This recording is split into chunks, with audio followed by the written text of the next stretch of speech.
it's my birthday. So yan, punta kami kina Wowo and Wowa. Happy birthday to me!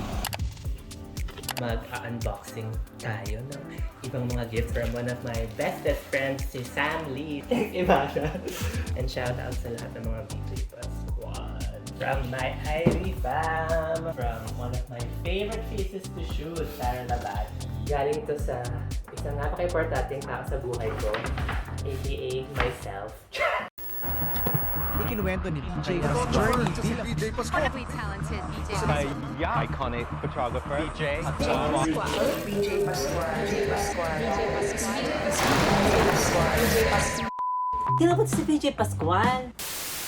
Ano na everyone? So today is Feb 18 and it's my birthday. I turned 33 today. So ang tanda ko na. Anyway, today wala naman akong plano usually pag may birthday. Pag birthday ko. But, ang ang kulit ni Bowie. Pupunta lang ako sa grandparents ko sa Cavite to have lunch. Well, dito lang ako sa car sa loob ng bahay. But I just wanna see them, of course, kasi birthday ko. Sorry nga pala, wala masyadong behind the scenes vlogs ngayon. Dahil nga, nabulilyaso ang ating musings episode this Feb. Dapat mag-shoot kasi kami and then may someone from production dun sa show nung celeb nag-positive for COVID. So, syempre na-quarantine yung celeb. So, hindi kami natuloy. Bawi na lang ako next month. Also kasi this year, halos lahat ng shoots ko, actually lahat ng shoots ko halos, commercial shoots. And pag mga commercial shoots, syempre may client, ganyan. So, bawal i-shoot ng behind the scenes. So, hindi ko na rin siya share sa inyo. After ko mag-Cavite, I think, pwede ako mag-unboxing ng gifts. Kasi magkikita rin kami ni Mike later. Parang day in the life na lang siguro tong vlog na to. So, let's go. Boy! Akala niya sasama siya sa Cavite. Arte-arte mo.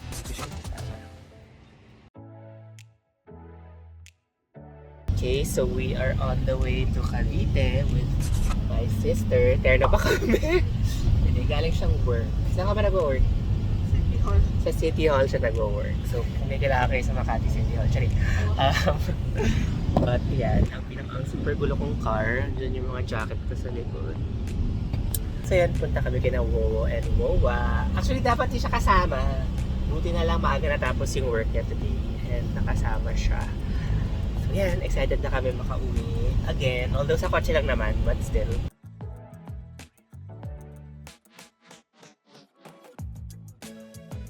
Yan, we are in General Trias. Gamit ko yung director's view ngayon. Sobrang cool niya. So makikita mo yung front and yung back camera.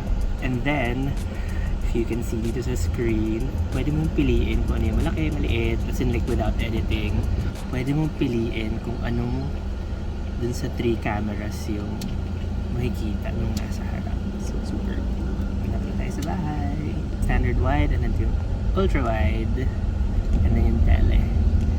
Whee! Ito na yung house. Yung simbahan sa tapat ng house namin. Super super old.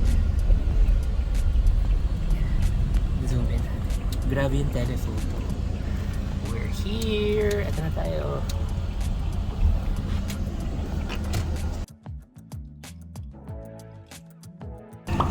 Ay, wow, wow. Mag-mask ka.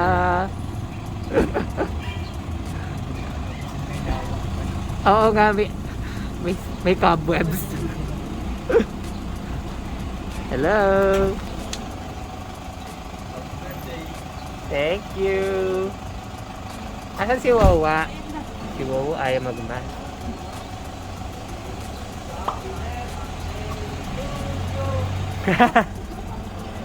Ayan, kaya hindi ako marunong kumanta kasi nagmana ako kay Wawa. Pero feeling ni Wawa magaling doon ako. Happy birthday to me.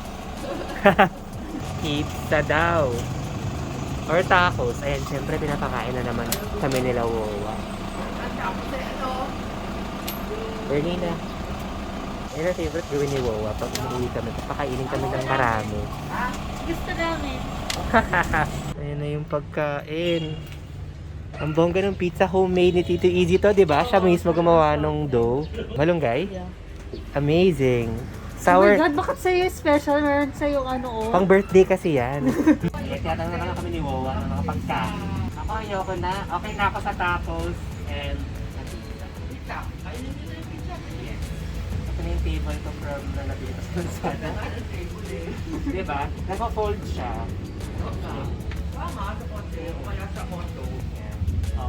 Mura lang to sa Lazada. Pang kwarto talaga siya. Para pwede kumain. Like na.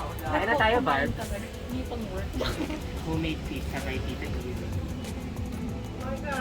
Gawa talaga ito ni Tito Louie yung dito namin. Grabe, sobrang sarap nung pizza. So may queso de bola siya, kesong puti, and yung dough niya may malunggay.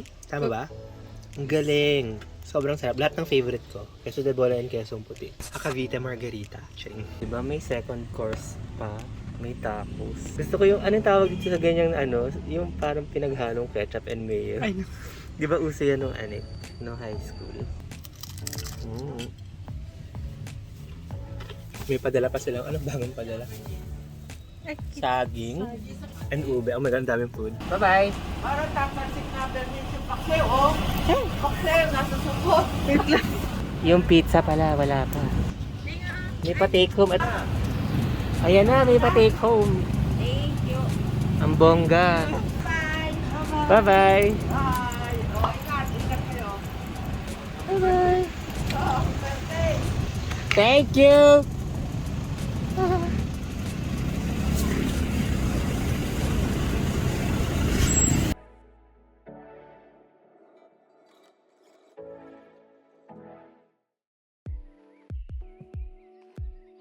Now, mag-unboxing tayo ng ibang mga gifts. Actually, ito, na-unbox ko na ito matagal na kasi si Antea, sobrang aga ng gift niya sa akin. As in, pinadala niya sa akin to January 20-something pa lang. Dior X Lindbergh. Dalawa yung box na laman niya. Actually, I'll show you. Sobrang ganda. Tapos alam ni Thea, I love Dior and I love Peter Lindbergh. One of my favorite photographers. So, ito yung note niya, super sweet nung nakasulat. But I mean, hindi ko nababasahin sa inyo. So, isang Dior Lindbergh in New York. Basta lahat ng mga New York shoots ni Lindbergh, ng mga naka-Dior yung models. Ito siya. Isa is from yung archives, like maraming iba-iba. Not just from New York. So, ang daming sobrang ganda ng photos. Like, even ito Galliano to. Era. And favorite din ni Antea kasi to, kaya cute. Yung Galliano era ng Dior. This one is from Vogue, I think. Yung cover ni Reese Witherspoon. Thanks, Antea, for your very, very early birthday present. Sobrang na-appreciate ko talaga. So, yung next one is from one of my bestest friends, si Sam Lee, si Direct Sam Lee. Siya yung nag-direct ng alam niyo yung movie ni Jasmine Curtis before na Baka Bukas. Direct Sam Lee yung gumawa nun, and yung kanyang next film na Billy and Emma. Actually, both films na may cameo ko. Dun sa Baka Bukas, may cameo ako dun as a director. As a photographer. Kunyari may exhibit ako. Ang galing nag-mount talaga sila ng fake na exhibit ng mga photos ko. Billy and Emma, teacher naman ako dun. Long, kakatawa. Anyway, ito yung gift niya. Oh my God! Sobrang cute! It's a shell necklace. Golden. Cute! Favorite kasi namin si Harry Styles. Actually, like, sobrang tagal na namin yung nagkita na Sam. Like, 1 year na since nag-pandemic. Ang cute! Hindi masyadong cute sa shirt, but ang ganda niya. Thanks, Sam Lee. This is super cute. Etong black box na to. Galing pala to kay Justine Salipade from BJ Pascual. Siya yung mga original members talaga. And isa siya sa mga moderators ng group. Or admin, actually. Wow! Oh my God! So nice! May flowers and may ano ba to? Champagne. So nice! Thank you! And shout out sa lahat ng mga BJ Squad. Actually, ito feeling ko same. Well, same naman pala. Nagpapadala ng champagne ang LV. Thank you so much, Louis Vuitton, for your champagne. Actually, hindi ko na i-shoot syempre yung mga pagkain na gift. Kasi super dami. Tsaka diet ako ngayon. From my high school friend, si Vera. Based na siya sa New York. Sa Paris kasi ngayon. Personal shopper na siya dun. Actually, alam ko na yung laman nito. But, unbox ko na rin for you guys. This is from Celine. I think old Celine pa to. TB Philo era pa. An initial pendant. I love it. Alam niyo, mahilig ako sa mga initials. Itong, initial din. Actually, recent lang naman. So cute! Thanks, Vera. Ang kanyang Instagram is Luxe de Jour 2. kasi na-hack yung first account niya. If you need anything like your shopping needs from Paris, contact niyo lang siya. Kakapabili ko lang sa kanya ng isang birthday gift ko sa sarili, which is another Chanel bag. So sana dumating na siya soon. This one is a big one from Ivan. Actually, hindi ako sure kung nakapadala lang niya, but hindi ako sure kung birthday gift ba to or Christmas gift or Valentine's gift. Nagulat na lang ako na sabi niya nakapadala siya a few days ago, but oh my god. Oh my god, so cute! Ang ganda. Nakita ko to online, but it's like, sabi ko hindi siya afford. So, thank iba siya. Ang ganda. Thank you so much. This weekend palagi. Actually, super bagay na dun sa isa kong bag na binili. Recently kasi sobrang na-addict ako sa mga vintage na designer bags.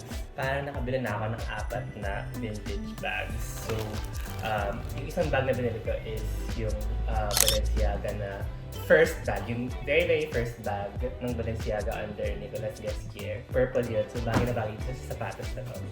This is from Grace, my retoucher of ilang years na, my god. Talaga na yung nakik si Grace kasi work from home na siya. Dati kasi nag-office siya dito 5 times a week. It's a coffee maker. Pang ilang coffee maker na natin so dito sa bahay. But parang ito lang yung yung parang drip talaga, no? Kasi yung iba, Nespresso lang yung isa dyan. Tapos usually cold brew yung inom ko. So, thanks Grace sa pag-uga. Ginagamit namin ito for sure. Kasi napapansin ko pag uminom ng coffee, parang pag yung isang klase ng coffee lang yung iniinom, parang mawawala siya ng effect. So, okay rin pag nag-switch ng coffee na ginagamit. So, first of thanks Miss Grace from my Ivy fam. Ang laki. Let's see. Ooh, kakaiba to Oh wow! The Ivy Vanity Mirror. Wow! Ang ganito palang paandar. Ito siya. Ang ganda! Leather pa yung niya, base. It's so nice. Gusto ko na siyang itry. Ang ganda ng light. Oh my god, ka naman. Ang ganda ng light. Ang ganda sa face. Ano yung M? Oh, pwede siyang gawing warm and cool. Tapos in between, ang ganda. Ano yung P? Kailangan ko basahin yung manual. Okay. Thanks Ivy. Thanks Doc Ivy and Doc Z. Thank you so much. Ang ganda. Okay. This is from one of my favorite places to shoot. Tara Labati. Actually, usually kinokollect yung mga letters sa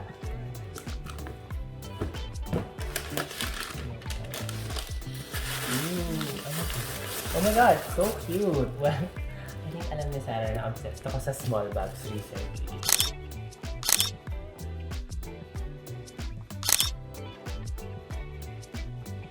Thank you so much! Ang cute Samsung fan. Oh my god, yay! Yung earbuds Pro. Thank you so much! I cannot wait to use this. Finally, nagkaroon ako ng earbuds Pro. Ito namang regalo ni Mike. It's from Proud Race, one of my favorite local brands. Actually, halos lahat ng mga damit ko, halos puro Proud is. Oh my god. Alam ko na to. So cute! Magigets niyo ba yung reference nito? Thanks, Mike! Tsaka super cute kasi oversized siya. Hindi ako sa oversized recently with my mga pag-girl bags. Of course, ang pinakahuli, last but not the least. Oh my god, ayan ang bigat. Ooh, galing to sa isang napaka-importanteng tao sa buhay ko, aka myself. So, actually dalawa yung binili ko. And kung shopping kayo sa Hermes, alam niyo na kung bakit dalawa yung binili ko. Kasi may balak ako. Gusto ko ng mini Kelly. Kung nag-shop kayo sa Hermes, you would know na if you want a Constance or a Kelly, meron silang requirement na X amount for them to consider giving you one. So, eto nag-start na ako kasi gusto ko nga ng mini Kelly. Ang cute. Is a chinelas. And parang ito na yung pinaka, like, medyo chunky they have. Usually kasi diba, like, sobrang slim ng mga sa ilalim nung sa Hermes. and medyo nakakatita. But this one is a chunkier one, so ang cute niya. And ang ganda ng color niya. For the summer! Ayan ang nangyari sa obsession ko with bags. Ang bilis nag-escalate. That actually, literally before, wala akong hilig sa bags talaga. Like, hindi ako minsan a few bags, like one bag a year, ganyan. And anyway, ito nakita ko lang dun, sobrang ganda kasi. Like, hindi ko lang kung kailan ko siya magagamit. Well, knowing me, kahit dito naman sa Pilipinas, magagamit ko ito. Kasi mahilig ako mag-boots. And this one is so nice. Whee! Ayun siya. Actually, kasama to. So cute. Meron siya nung lock. Yung twist lock na very Hermes. And it's super, super cute. Whee! And medyo slightly chunky siya naman. And tingin ko magagamit ko siya. And well, hopefully, like, baka next year, I don't know, pwede nang mag-travel. Mas magagamit siya, but knowing me, maipipilit ko to sa Pilipinas, konting lamig lang ginagamit ko na itong mga, kahit na hindi malamig ginagamit ko itong mga boots.